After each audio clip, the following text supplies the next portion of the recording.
Muchas gracias, presidente. Quiero coincidir con algunos de mis compañeros que han planteado de que 10 minutos es muy breve el tiempo para poder discutir temas que implican una complejidad muy grande, no solamente para describirlos, sino también para analizarlos, para desglosarlos, y lo que hace falta para poder intercambiar puntos de vista y hasta debatirlos con los miembros del Poder Ejecutivo. Yo tengo la idea que estas glosas que son unilaterales prácticamente ya no lo serán en el futuro, y ojalá y se puedan debatir directamente con el titular del Ejecutivo con quienes son encargados de las áreas. En el tema económico hay varios temas, no se puede tomar en la integralidad en general de la economía del país, pero sí es importante tomar temas centrales que de alguna manera determinan el curso de la economía mexicana. El primero de ellos, al analizar el informe, siempre hay una reiteración quizá explicable de pensar que la economía va bien porque las finanzas públicas van medio bien. La economía mexicana está retirada de sus finanzas públicas porque la dinámica de la economía mexicana obviamente es otra y depende de otra cosa que de las propias finanzas, que a su vez dependen de la economía mexicana. No es un juego de palabras. El motor de la economía de este país no está en este país. El motor de la economía mexicana está en el mercado mundial, porque así se ha construido el modelo económico, y el mercado mundial en los últimos años ha sido un espacio lleno de inestabilidad, lleno de problemas y con un curso que no se ve muy virtuoso durante los próximos años. Por lo tanto, nuestra economía, que ha sido una economía cada vez más dependiente del curso de la economía internacional, sigue mostrando los signos de vulnerabilidad ante lo que está ocurriendo allá, a pesar de que se nos diga que las finanzas públicas son finanzas equilibradas y que el crecimiento económico fue un crecimiento económico virtuoso el año pasado. No es exactamente eso que quieren decirlo. Cuando uno ve el informe y dicen, si las cosas van tan bien, siempre tiene uno que preguntarse, ¿y por qué las cosas están tan mal? O sea, la pregunta es, si están tan bien, ¿por qué están tan mal? O sea, ¿por qué nos empeñamos a decir que están tan bien? Y quizá repasemos las cosas de una manera muy general, pero muy concreta en ciertos puntos de la economía mexicana. En primer lugar, es evidente que no ha desaparecido la amenaza internacional. Los problemas de deuda en los Estados Unidos y los problemas de deuda en la Unión Europea, en lo que están y ocasionarán será un deterioro del crecimiento económico mundial que bajará la demanda de productos mexicanos y por lo tanto nos ocasionará problemas en la mayoría de los indicadores económicos de nuestro país. Es evidente ante el modelo que hemos adoptado de depender directamente de la dinámica de la economía mundial. Cuando hablamos del Producto Interno Bruto, es evidente que el indicador es un indicador muy engañoso. Es un indicador que parte en el año 2010 de un deterioro enorme de la economía mexicana en el 2009, y que el crecimiento tiene la base precisamente de ese gran bache, yo diría hoyo, en que entró la producción nacional en el 2009, producto de la crisis internacional.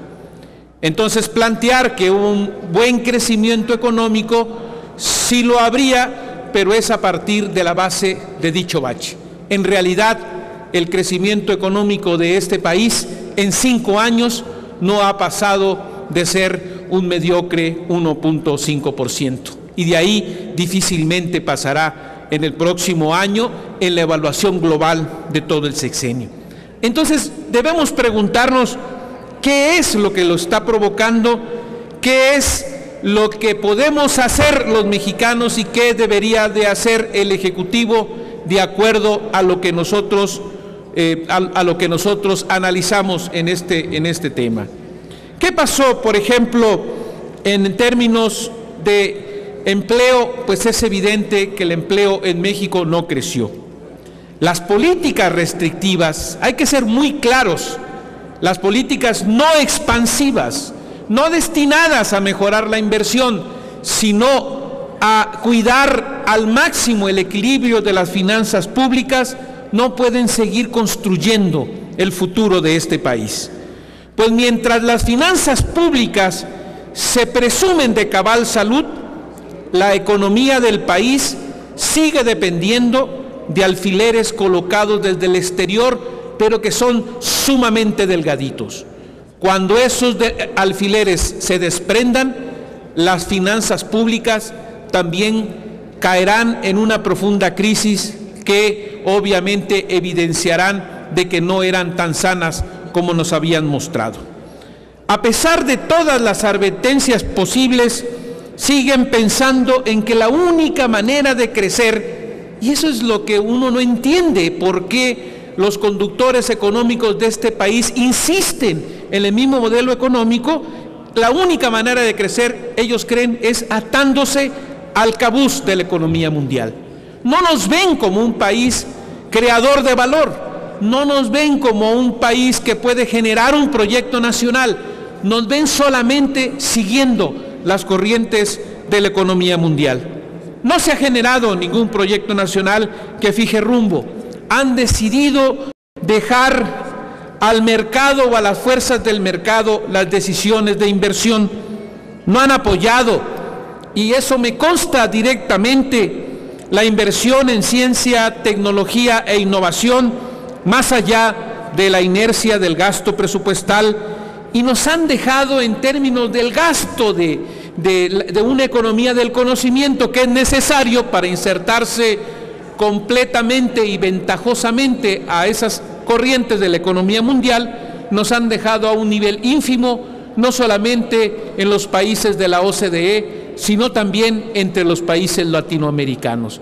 No podemos ser un país que destaque en competitividad o que destaque en un incremento de la productividad si no somos un país que tenga un proyecto muy claro en términos de desarrollo tecnológico e innovación. Seguiremos siendo un cabuz de la economía mundial si no hay un proyecto sobre eso.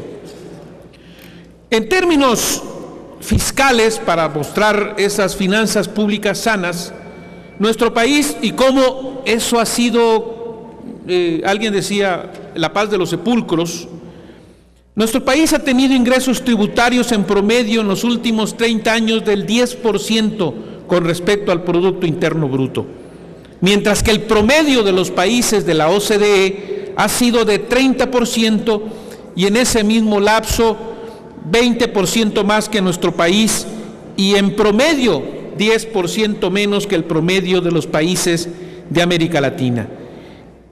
En México, entonces, la estabilidad macroeconómica significa una política que más bien podemos resumir en la frase no hagan olas. No hagan olas, así nos quedemos. Y ya depende de los vaivenes de la economía internacional cómo es posible incrementar o disminuir el crecimiento. Si se incrementa el crecimiento, vamos a decir que es el éxito de las finanzas públicas sanas. Y si se reduce el crecimiento, vamos a decir que es culpa de las corrientes adversas del mercado mundial. Pero no hace nada el aparato público, el aparato de las finanzas públicas, para hacer una variable independiente del crecimiento económico. Todo es, no hagan olas, no se muevan, nadie invierta, nadie haga nada, a no ser que sean las fuerzas del mercado. Hay una cosa que hay que poner también a discusión, el asunto de la política energética, que tiene mucho que ver con el tema de los ingresos del sector público, pero que también ha habido de parte de este gobierno una política que incluso ha sido adversa y contraria a lo que decidimos en el Congreso en el proceso y en el tema de la reforma energética. Hace meses las declaraciones del secretario de Hacienda acerca del incremento del precio del petróleo nos alarmaban a todos. No decía que era bueno para México, que es un país petrolero, el incremento del petróleo. Decía que era malo. Y decían que era malo porque el gasto de importación de las gasolinas se iban a incrementar. Y eso nos mostraba que había evidentemente una alta incongruencia en la política energética. Porque ante la evidente pérdida paulatina de la soberanía de este país en materia energética, se respondió con políticas de mayor entrega a las empresas extranjeras a través de disfrazados contratos integrales de servicio, que todo parece indicar que son los contratos de riesgo que la Constitución de nuestro país no permite, y que finalmente se está decidiendo que por esa vía se pueden reactivar sobre todo los pozos maduros en nuestro país. Creo que la manera como se está llevando la política energética no ha sido la correcta en este país. ¿Quién autorizó a la Dirección de Petróleos Mexicanos a que invirtiera 20,000 millones de pesos en acciones de la empresa Repsol? ¿No tenía la empresa graves problemas financieros? ¿No se había decidido, estimadas senadoras y senadores, construir una refinería que ha quedado solamente como un asunto de medios o como un concurso entre gobernadores y que no ha pasado nada? Dijeron que era hasta 2012 o hasta 2013, mientras hacemos inversiones financieras en acciones de Repsol totalmente inexplicables. Yo creo que el asunto de la política energética debe debatirse más al detalle, porque sigue siendo el corazón de nuestro país.